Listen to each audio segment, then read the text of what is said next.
Welcome to Don't Be Caged by Your Age, Jerry. I'm so happy you're here to share your insights, stories, and pro-aging advice with our listeners. How you doing? I'm doing great. Thanks for having me. Listeners, Jerry has a wonderful quote that she shared on her bio. I just want to share it with you because I loved it and I actually kind of laughed out loud. And she says, I am no spring chicken, but I have a lot of spring left in my step. And I think that's what we're all embracing here on Don't Be Caged by Your Age is what is the spring that you have left in your step? Jerry, before we find out how you're stepping out, please share a few sensational stories from your career and life to give us a flavor of where you've been and who you are. Well, I grew up in Chicago, and I started my career in Chicago at an ad agency. I'm a advertising copywriter, and was just a miraculous turn of events. I got to work for the biggest ad agency in the world right out of college, which was just a dream come true. And I got to work on fabulous clients, national brand like Kraft Foods and Sears and Schlitz Beer and Gallo Wines and all kinds of fun advertising stuff. And I got to do national TV campaigns and it was just a thrill. Excellent. So, it was a little cold in Chicago, and so I asked my creative director one day if I can go somewhere warm, and he said, "How about Atlanta?" I said, "Sounds good to me." And here I am. We've been here for 40 years. Oh my gosh. And what a great skill set to have as you continue and flow through life because you went on and had some children, right? Yes, I had 4 children. I was working full time at the agency, and when I had my first son, I went to a freelance format, and I actually still worked for the agency, but little by little gained my own clients, and it's just been a beautiful life because I dictate my own hours. If I decide I wanna exercise in the morning, I can write in the afternoon or vice versa, and it gave me all the flexibility with my kids. Um, I actually had help in the house to work, but I was there if there was an emergency. So it was really a wonderful setup. I continue to do freelance writing and I love it. And I love that you were in the forefront of what many women do today, which is creating their own practice, service oriented, however that looks, so they can have that flexibility. So they're not shackled by some corporation's idea of when they should be showing up and doing their work. You were leading the charge, Jerry, and being able to raise your children, have that flexibility, and still do something that you love, which is the creative Absolutely. writing and copywriting for helping brands get their words out. And I know that's changed a lot over the years because when you started or in the 70s, the language, how people promoted brands was different. But today, you're able to still flow and grow as society did. Yes? Yes, and now it's much more digital, obviously. We didn't have any digital ads or, any social media to advertise on back then. It was basically print and billboards and television and radio. So I flowed with that. I still do a good deal of like direct mail pieces and things like that. I think that kind of maybe has made a full circle because there's not so much. It used to be your mailbox would be just flooded with, trashy direct mail pieces. And now not so much, so I think it's a good opportunity for advertisers to stand out by going back to that platform. I agree with that 100%. More old school, more touch, right? Instead of the Right. noisy world of digital. So, as you continued to age and were thinking about what you wanted to do as your kids were aging out of the home and you were becoming an empty nester, had you had ideas about what you would be doing in your 60s or 70s? Had you thought you might retire to Florida or if retire right there in Atlanta where your community is? Or were you thinking, "Oh, heck no, I wanna keep going and being vibrant and working as I age?" What were your thoughts? I had no intention and still don't of retiring. I don't understand if you love what you do, why would you leave it? And I feel bad for people who say, "I can't wait to retire." Well, why were you doing something you hated for so many years, of course, that has to do with salary and your financial commitments and everything, but I love what I do, so I don't ever intend retiring. It may segue into writing other books. It may segue into writing blog posts, but writing is my thing.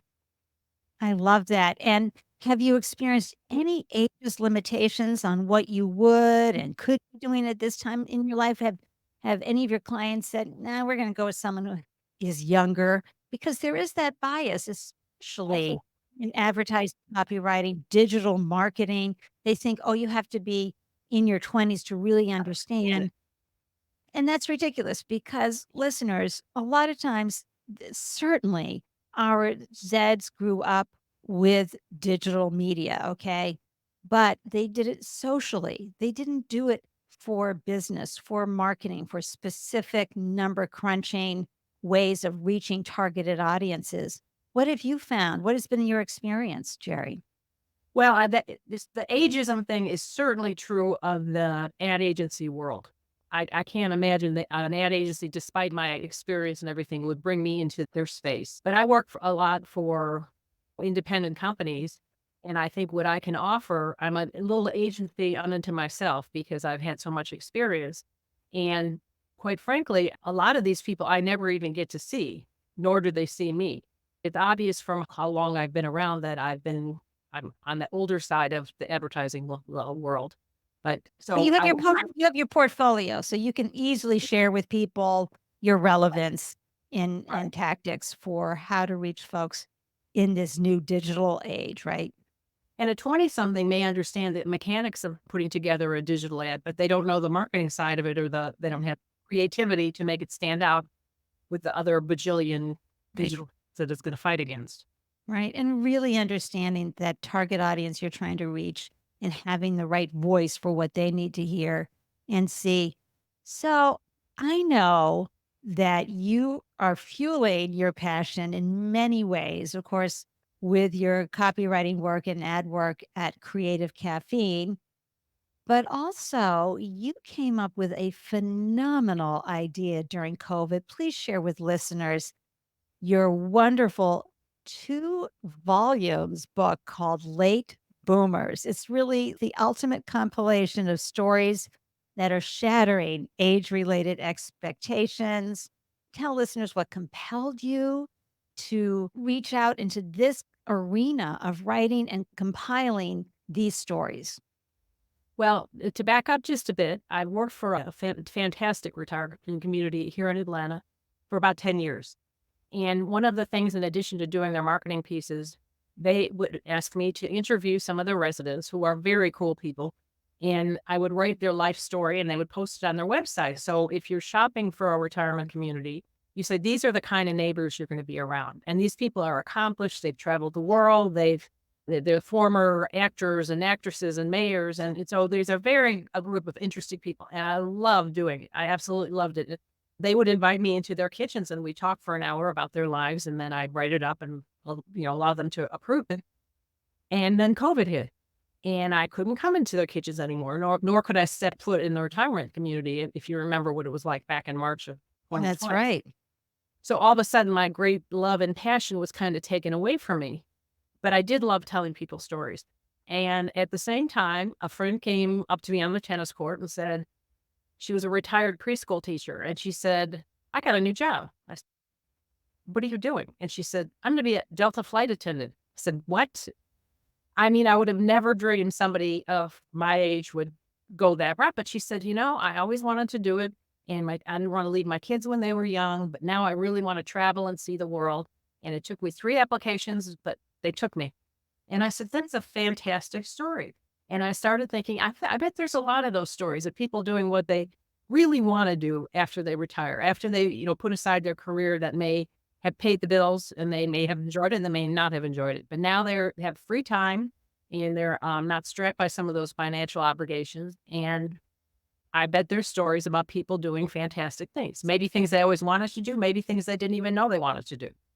And sure enough, I found a boatload of people that fit that bill. First of all, the flight attendant story, I love that something fierce. Listeners, have you thought about wanting to travel the world and finding a way to do it as a flight attendant? I would have thought that would have had severe ageist Yeah. challenges. How old was she when she was applying? 62. Oh my gosh, this is I know. wonderful. It is wonderful. And if you notice, if you've flown lately, there are many older flight attendants now, which is great. And you know what, Jerry? I always just assumed they had to keep going for financial reasons. I had my own ageist bias in that I was thinking, wow, they probably can't retire, right? Instead, this is a whole new way to experience the world, be in touch with people.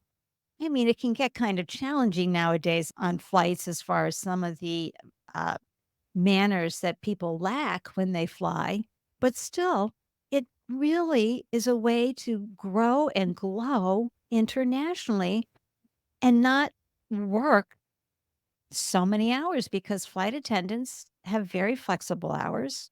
Anyway, I just thought that Absolutely. was a great idea. And then And for an older flight attendant, maybe you have the maturity to handle some of those challenges better rather than get that flustered when an older person is giving you a hard time. You say, "I've heard this before. I can handle it." So it could work to her advantage. excellent idea on that one. So, talk about first how you found the folks you wanted to interview for your book. And then please share with listeners how you figured out the whole publishing part. Had you had any experience publishing before? And how you were able to figure out the whole Amazon aspect. So, please share.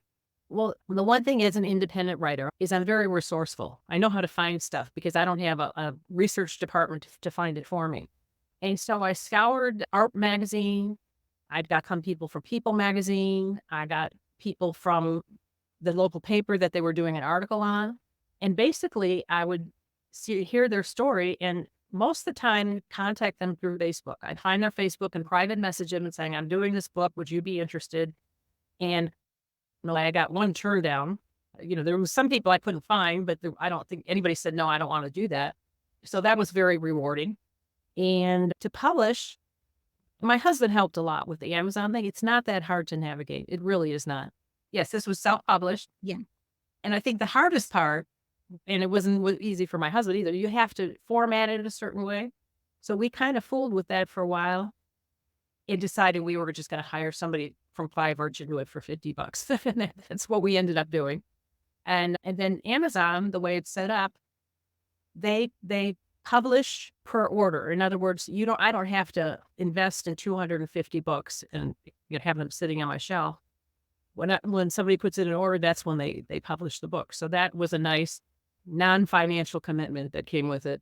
And it was really pretty simple and they're pretty fast. And you had to find the photos and put in the artwork and figure out for each chapter how you needed to have that formatted. And Jerry's absolutely right, listeners. You can find someone who will, first of all, put it into that digital format that you need to upload to Amazon, but also you can pay a couple $100 for an editor. Jerry did not need that because she's been editing her entire life. Another savings. Yes, another savings. You can have someone edit it because having Right. that separate eye on your work. I was also blessed with 4 adult children, and so in-law children that I recruited to be my editors, my extra set of eyes. You're absolutely right about that. That's excellent. And then how did you start to promote it? How did you get the word out? Because you were in the middle of COVID when all of this was happening, yes?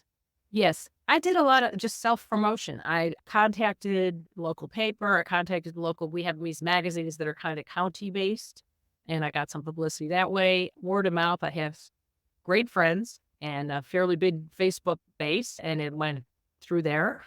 Please tell the story about the turtle that you use on the cover of your books because she's beautiful.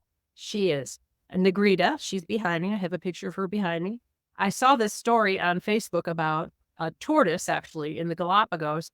No, she wasn't the Galapagos. She was a Galapagos tortoise. And she gave birth for the first time at 80 years old. And I said, well, if that's not a late boomer story, I don't know what is. And so I researched her and she's in a zoo in Switzerland. And it's a true story. And I contacted them and got their permission to use the photograph. And it's my goal to go meet her someday and her brood. Oh, that is so wonderful.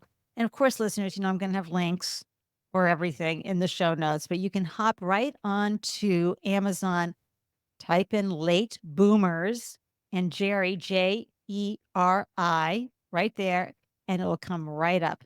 Yes, And you can go ahead and you can get it both in Kindle as well as hardback, paperback, etc. And it's a wonderful, wonderful way to be inspired.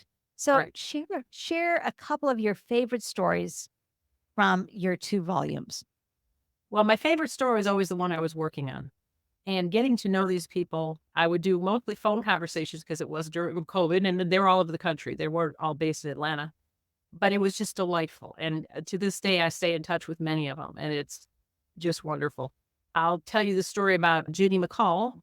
She was actually the first person I talked to. I saw her article about her in Art Magazine and contacted her. She's in North Carolina, and we talked by phone. And she retired, and she was, I believe, 63. And she says, it's time for me to get in shape. So she says, I want to do a pull up. So she hired a personal trainer. And he said, yeah, you're going to do a pull up. It'll take about a year, but we'll get you there. And today she's 73, I believe. And she's the oldest competitor on America's Ninja Warrior. In Uh, addition to America's Ninja Warrior, she competes.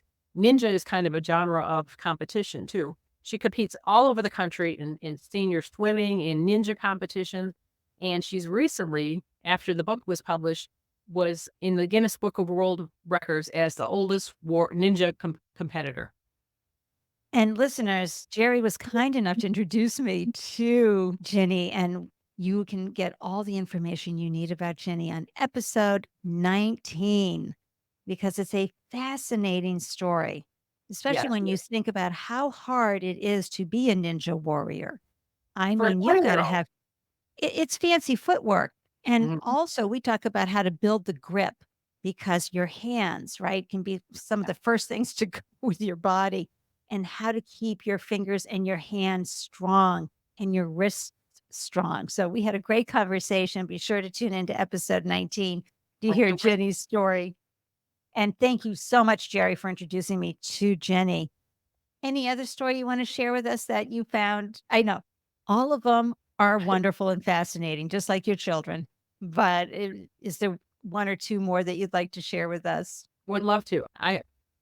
All these stories are not physical accomplishments. Some have to do with business accomplishments. Others have to do with volunteer accomplishment. And met a man, or he's actually local in Atlanta, named Normer Adams. And he was a minister, and he retired from the ministry, and he had a fear of heights. And he said, when I'm retired, I'm going to work on this because this is not a rational fear. So he started rock climbing, and then it segued into tree climbing. There was actually climbing groups, and they go to these different parks and stuff. And they use the ropes and whatever. And somebody approached his tree climbing group and said, firemen don't get cats out of trees anymore. We need some help getting cats out of trees. And he said, well, I'll do that. And he started with his own technique, but if a cat was stuck in a tree, he'd climb up there. He custom made a bag of his own that he would grab the cat and put it in the bag and take it back down. At that time, he had rescued 1,200 cats, never failed. And he had some harrowing tales about how he had to go through wasps' nests and, all kinds of dangers, very shaky branches and everything else. And he never took a dime from anybody. He said the reward of them getting their cat down was so meaningful to him. And he named his company, this rescue company that doesn't charge a thing, Catmandu. I love that. I know listeners, you're all gonna be looking that up too. Oh my gosh, that is so inspirational, and we need to continue hearing these stories of folks over the age of 60 on how they're thriving, in spite of whatever physical condition they're in. I mean, Ginny and this most recent, the Kathmandu person, they are physically capable of doing that type of work. But there's other ways that we can shatter age-related expectations and still bring our brilliance, our special vibe to the world so we remain visible, connected, engaged versus isolated, lonely, and declining in Right. both mental and physical capability. I love these stories. Here's another story that is not so physical. A couple that I believe they might be close to 80. They were retired, and it's Rich and Melinda Maidzel. And he said one day they were driving the car. He goes, I'm bored. And she said, yeah, well, what do you want to do? He goes, why don't we open a comedy club? Now, they've never stepped foot in a comedy club. He just thought that would be a great way to spend his life laughing. So they're in Baltimore, and they opened a comedy club. It's very popular, and it's called Tryout Comedy, I think is the name of the club, and it's given them not only a joyful new life. Rich says, I feel silly now. I wear red Converse sneakers because I can't, and I feel like I'm part of this funny world. And what a nice world to be in. Oh my gosh, laughter is the best medicine. And how brave of Yeah, them to do a nightclub, right? yeah, Basically, with comedians who will tell you as they practice their tight 10, but also giving people that opportunity. So a comedy club is not always, you're not always going to have a successful comedian, but you're giving them an opportunity to get up there and flop, yeah, which is what we all need in life. But pray for they, yeah, Jerry, to launch that. And also, I agree 100% with Rich. We need to be sillier in life. I yeah. love throwing on a silly wig or doing anything to just sort of liven up the day and the experience. That is sensational. So please share with folks, how would you like to see society, corporations, and institutions start shifting their perception around aging? Because right now we have a very, and you know this as someone who works with brands, we have a very youth centered culture that tells you you need to be afraid of aging, that you are actually not in a good place or space because you look old. Instead of saying, my gosh, you're still with us. This is wonderful. You look great. And not about your age. You just look great. How can how do you see things shifting, Cherry, that would make it a better place and space for those of us who are aging? Well, I think for one thing, there's more of us that are aging. I mean, more of the population is skewing older these days, and just sheer numbers help. But I think disseminating stories like the things I'm talking about certainly help. Just because you're 70 something, that doesn't mean you don't have a lot of gas left in your tank and you're accomplishing major things. And I think the more the media can start embracing some of these stories, and they are, because that's how I found some of, my people. Sometimes it was an article in a newspaper or a magazine. So I think things don't shift quickly, especially when it comes to attitudes, but I think we're moving in the right direction. I really do too. What's lighting you up about what you're doing now? Like when you get up every day, what does the landscape look like for you and how does it light you up?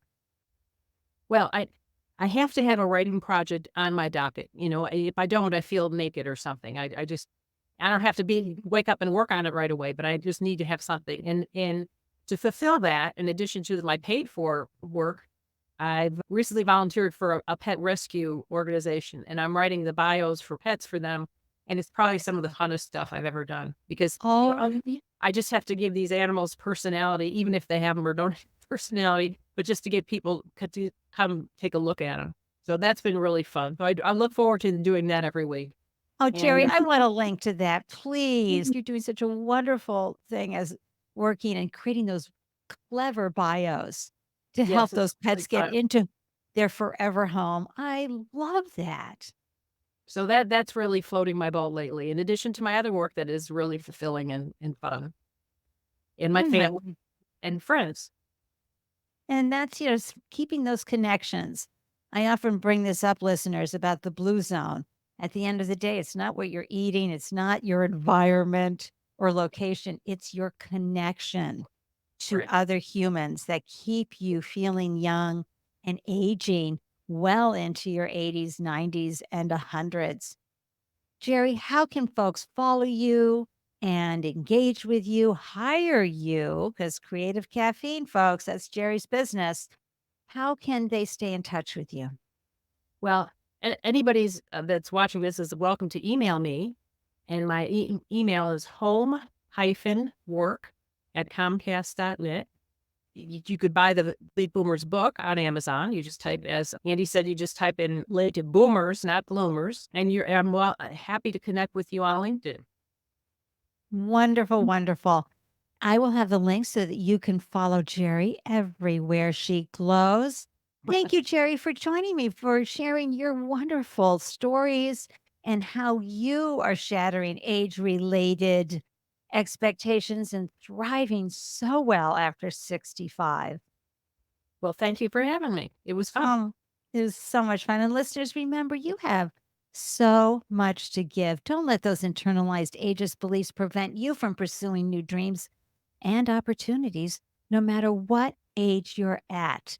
You have everything you need to glow. You have amazing lived experiences that can be transitioned and transformed into amazing vocations and passions that can fuel you both personally and financially. So keep glowing, stay in touch. And until next time, I'm wishing you a delicious day. Cheers from Boston, everyone.